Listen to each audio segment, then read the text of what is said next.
China and Pakistan have jointly condemned terrorism in Afghanistan, calling it a serious threat not only to the region but to global security. That message comes straight from their latest joint communique issued during high-level talks in Beijing that also marked 75 years of diplomatic relations between the two countries. In the communique, the two sides called for more visible and verifiable actions to dismantle and eliminate all terrorist organizations based in Afghanistan, warning that these groups continue to pose serious threats to regional and global security.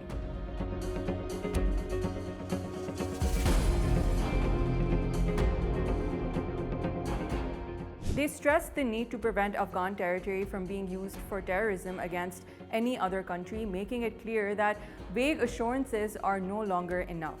This statement reflects growing frustration, especially as militant violence linked to Afghan-based groups continues to spill across borders. At the same time, China and Pakistan made it clear that they are not advocating for Afghanistan's isolation. They agreed to stay in close coordination on the Afghan issue and work with the international community to encourage the Afghan authorities to build an inclusive political framework, as well as adopt moderate policies, focus on development, pursue good neighborly relations, and play a constructive role in integrating Afghanistan into the international community. The communique also included strong backing for Pakistan. China commended Islamabad's efforts to combat terrorism and protect Chinese personnel, projects, and institutions, and explicitly recognized the significant contributions and huge sacrifices Pakistan has made in counterterrorism over the years.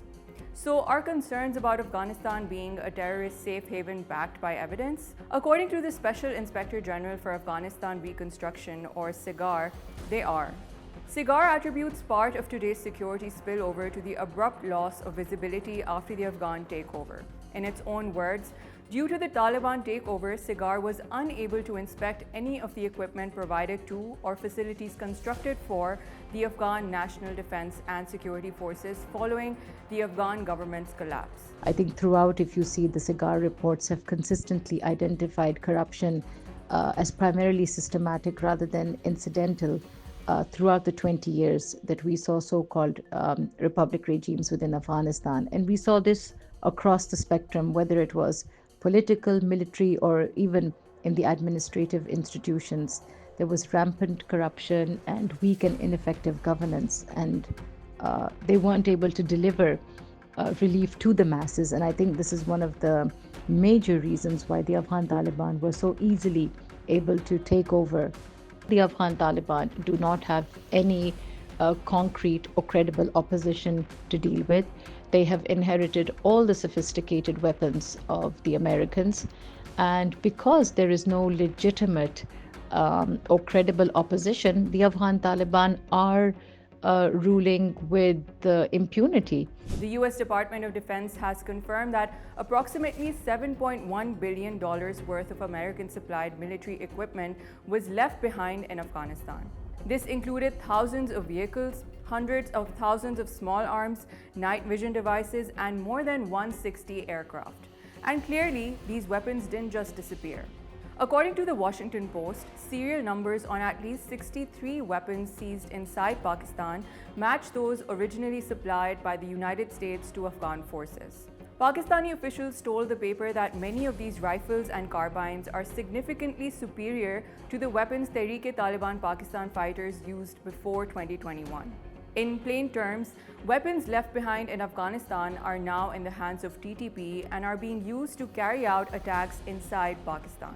And the UNSC has confirmed this. According to a latest sanctions monitoring report by UNSC, member states consistently report that ISKP, Al-Qaeda, Tehreek-e-Taliban Pakistan, and several other extremist groups are present in Afghanistan and are using Afghan territory to plan and prepare external attacks. This directly contradicts Taliban claims that no such groups operate from within the country.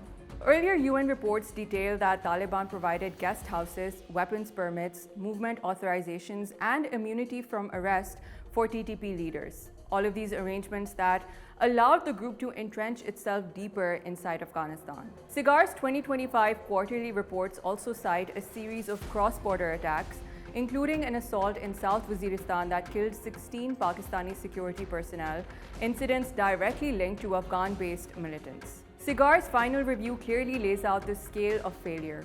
Between 2002 and June 2025, the US spent $31.2 billion on Afghan security forces, purchasing 96,000 vehicles, 427,000 weapons, and 17,400 night vision devices, and at least 162 aircraft.